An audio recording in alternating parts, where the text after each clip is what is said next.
Salam hörmətli müəllimlər və abituriyentlər. Bu dərsimizdə biz izoproseslərdən olan izotermik proses haqqında danışacağıq. İzotermik prosesdə temperatur sabit qalır, T bərabərdir konstant.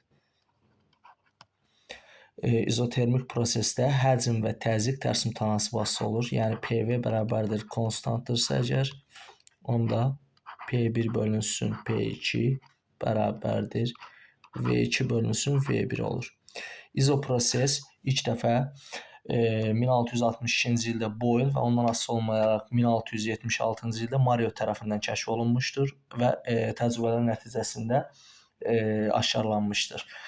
İzoprosesdə təzyiqin həcmdən asılılığı izoterm əyrisi də adlanır. Bunu biz indi yazıb göstərəcəyik. Baxın, həcmdən asılılığı bu şəkildə olur. İzoterm əyrisi adlanır bu.